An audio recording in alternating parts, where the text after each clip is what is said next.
One of Ultrakill's greatest features is its weapon variety, and how each weapon has 3 different variants that can single-handedly define the weapon. Sure, we all know about the coin, but think about something like the Kickstarter, which turned the nail gun from arguably the least useful weapon type to a force of absolute destruction.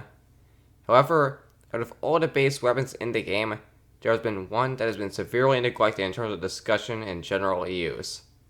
If you have functioning eyes, you already know what it is. The Firestarter rocket launcher. What may seem like a gimmicky utility that gets overshadowed by the other trap-focused weaponry ends up being easily one of the best crowd control options in the game that comes well with a huge chunk of the sandbox. I said sandbox, not weapons. This thing even benefits from certain enemies being around. But what does this thing even do in the first place? Well, choose gasoline, which has multiple different interactions with the player, enemies, and sandbox. The most obvious application it has is being able to be lit on fire by any explosion or any adjacent fire, in which the fire will deal 1 damage per tick to those bathed in the flame, including yourself. You can also directly cover enemies with gasoline to set them on fire, which only does half damage per tick, but lasts longer, with 30 ticks of damage instead of the usual 16 you get from immersing someone in fire. Additionally, any husk except for the ferryman lit on fire will take increased damage, but we'll discuss the implications of that later. Of course, fire fades, so naturally both setting enemies and the environment on fire is temporary. Another application of the gasoline is a passive environmental effect of it being slippery, meaning you'll slide across it at whatever speed you went on it, and ramps will cause it to exit into the air at the same speed. Oh yeah, one more thing, it also trips over gutter tanks on brutal difficulty. Nice. Alright, that's it for the stats. Let's go on to the best application of this weapon that's also usually underutilized or squandered. The fire traps that this weapon can set up can be devastating, which makes it all the more frustrating to see so many people waste the potential of this weapon by falling into an all-too-common noob trap, simply making a trail from the oil. Now granted, I used to do this when I was unfamiliar with the weapon or with the other 2 weapons from the full arsenal update. However, I must stress that this was when I was new and this is incredibly inefficient. Sure, you're getting a more uniform fire path, but you're also greatly limiting how much damage you can do with the fire. So what's the best way to use the Firestarter? Well, just spread that crap everywhere, so as many enemies as possible can be bathed in the flame. That brings another problem of you not being able to light the whole fire from anywhere. However, this can be easily bypassed by one of those useful combos in the game. The core nuke. Fire the core eject from the shotgun, fire a malicious cannon at the core, and big explosion. Because why rely on one small explosion to light a linear pool of gas when you can use a massive explosion to light the whole arena on fire? Sure, it requires some practice, but as long as you don't have aim as bad as a wannabe political assassin, you can easily get it down. But enough about the method. How are the results? Well, just take a look.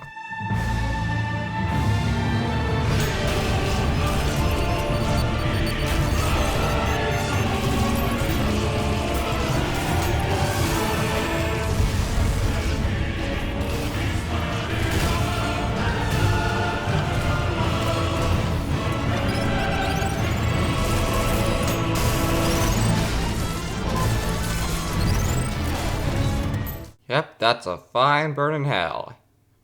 In mere moments, you can clear out entire hordes of fodder well paying attention, and it's still a good way to soften up tougher enemies caught into crossfire like a medium rare steak.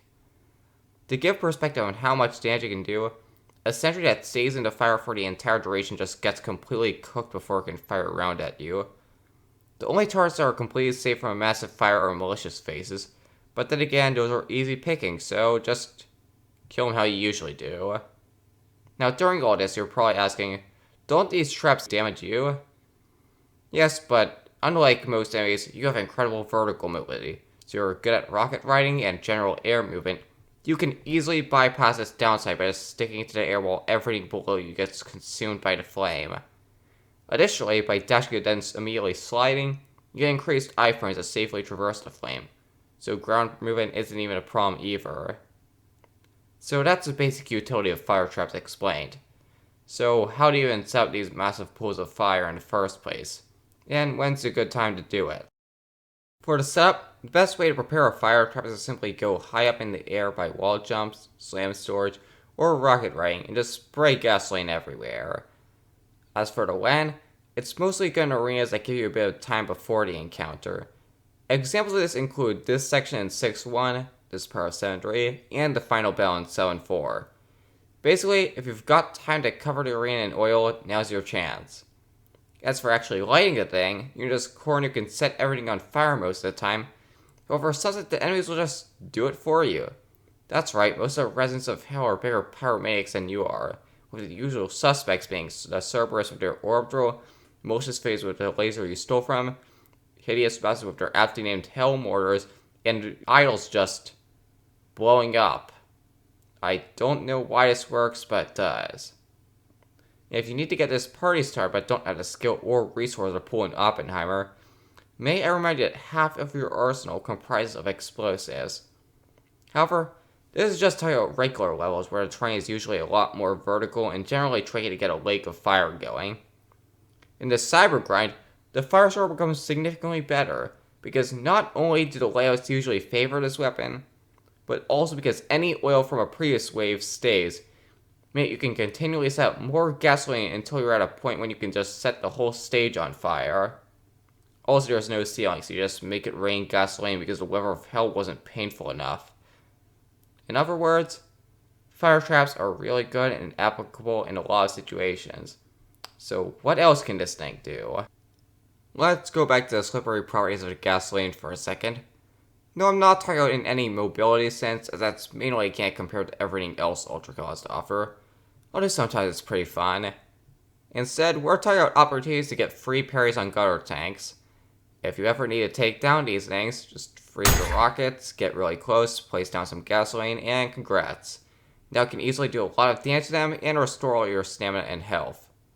One can't already just shoot them, but parries are invaluable in getting you back into a fight and overall making sure you stay alive longer. So I prefer having an extra target to parry rather than just gunning down the gutter tank. And hey, you might gas up the tank in the process, giving you free fire damage. That's another thing about gasoline. The fire damage can be useful in some situations. The most obvious ones with Sisyphean Insurrectionists, as not only do they have a massive hitbox, but they also take increased damage when they're on fire, so once they're lit, they can be torn to shreds. Other good targets for gasoline include Hideous Masses and Malicious Faces, as the first is easy to apply gasoline to, the second ends up losing their explosive immunity, leading to some easy insta-kills. Oh yeah, one more thing. I forgot to mention it earlier, but gasoline has different priorities underwater, as instead of being set on fire by explosions, gasoline is detonated, leading to it also triggering other gas-fueled explosions. This used to be completely busted, as you could effectively hit enemy for 10 core ejects at once, but now it counts as one explosion, so it's more useful for high area damage rather than just skipping entire encounters. And the Leviathan, I guess. Overall, there's plenty of situations that the Firestarter is handy to have other than simple traps, making the weapon more versatile as a result. And that's all I really have to say about this weapon. It's way better than what you've been told about it, and setting the world ablaze is always a good time. In other words, give it a try, and let chaos take the world. See you in the next one.